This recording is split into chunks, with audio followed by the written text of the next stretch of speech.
22 साल की एज में अपन जाते हैं अग्निवीर में और 7 साल में अपनी जॉब करके आ जाते हैं। बाकी बाद अपनी पूरी लाइफ कंटिन्यू कर सकते हैं, जॉब भी ले सकते हैं। ये बच्चों के लिए काफी बड़ी अपॉर्चुनिटी है। जो 10 लाख मिलता है उससे कोई बिजनेस भी डाल सकते हैं।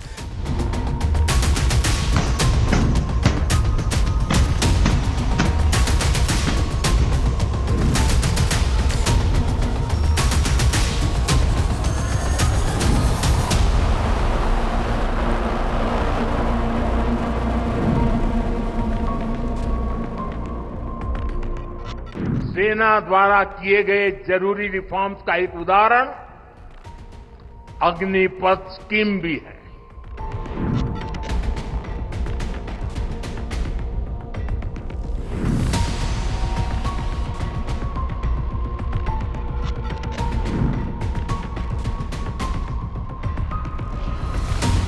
ये बच्चों के लिए काफी बड़ी अपॉर्चुनिटी है। जो 10 लाख मिलता है उससे कोई बिजनेस भी डाल सकते हैं।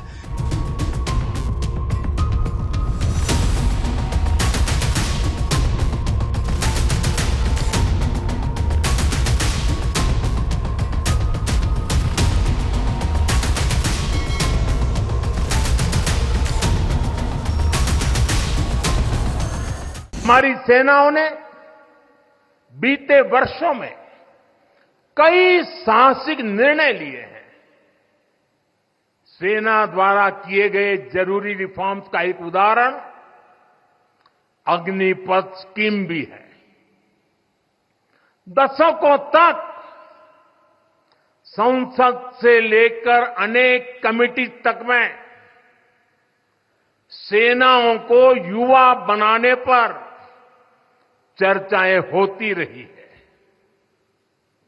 भारत के सैनिकों की औसत आयु, एवरेज एज, ग्लोबल एवरेज से ज्यादा होना,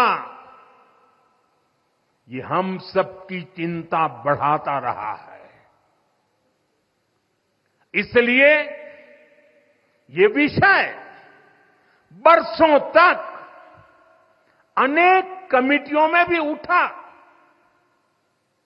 लेकिन देश की सुरक्षा से जुड़ी इस चुनौती के समाधान की पहले इच्छा शक्ति नहीं दिखाई गई।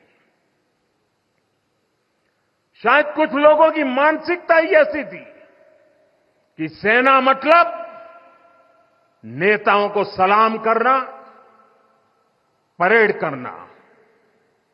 हमारे लिए सेना मतलब 140 करोड़ देशवासियों की आस्था।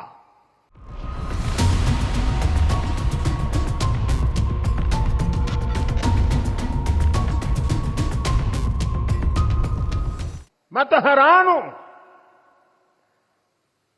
कुछ लोगों की समझ को क्या हुआ है, उनकी सोच को क्या हो चुका है। ऐसा भ्रम फैला रहे हैं कि सरकार पेंशन के पैसे बचाने के लिए ये योजना लेकर आई है।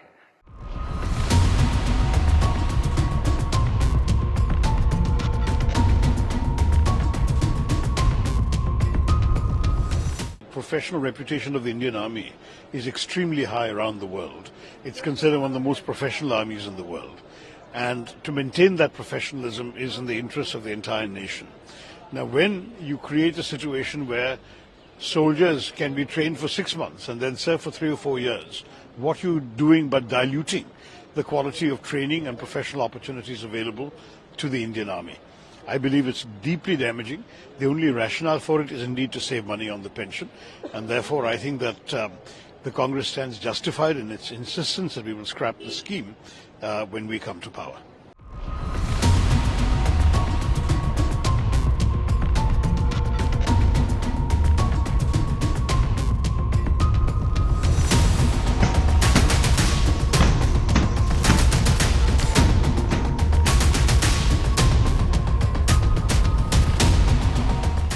मैं बिल्कुल खुश हूँ क्योंकि हम पहले से अगर अग्निवीर में जैसे जाते हैं, हमारे जो भी भाई बहन है जो जा रहे हैं और वहां से बिल्कुल ट्रेंड होके उसके बाद उनके पास यहाँ पे कोई अपॉर्चुनिटी नहीं है कि क्या करेंगे। ये पहले बोल रहे थे, बात चल रही थी, तो सरकार ने बिल्कुल उनको 7 साल कर दिया, 4 साल से बढ़ा के, तो एक तो 3 साल उनके वहां बढ़ गए, प्लस उनको अब राज्य सरकार में भी आरक्षण है।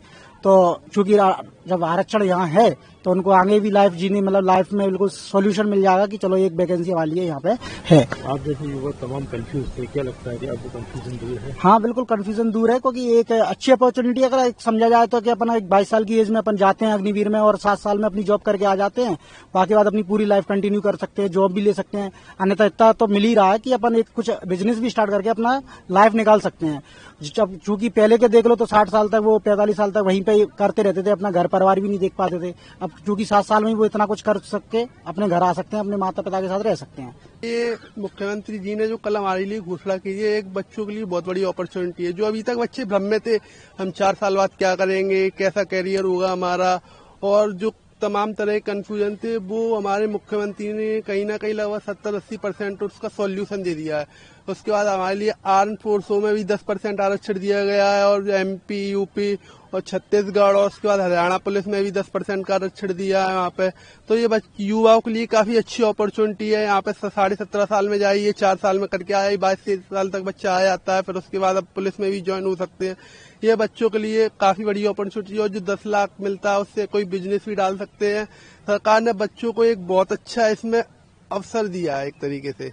सर वैसे मेरे अकॉर्डिंग ये सही है, क्योंकि पहले जो मतलब 15 साल की जो मतलब होती थी ना, तो उसमें क्या है ना कि आगे जॉब नहीं कर पाते थे। अब इसमें यह कि 4-5 साल जो भी हैं इनकी, तो आगे जॉब भी कर सकते हैं और तैयारी कर सकते हैं, और रिजर्वेशन से ये है कि इनको प्रॉफिट मिल जाएगा तो नेक्स्ट तैयारी भी कर सकते हैं ये।